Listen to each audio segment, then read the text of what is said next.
بسم اللہ الرحمن الرحیم۔ محترم ناظرین السلام علیکم۔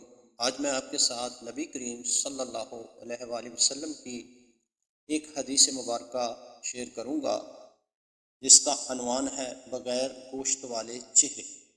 نبی کریم صلی اللہ علیہ وآلہ وسلم نے فرمایا کہ اللہ عز و جل میری امت میں سے 10 اس طرح کے افراد پر قیامت کے دن اظہار ناراضگی فرمائے گا اور ان کو جہنم میں ڈال دینے کا حکم فرمائے گا، اور ان کے جو چہرے ہوں گے بغیر گوشت کے ہوں گے۔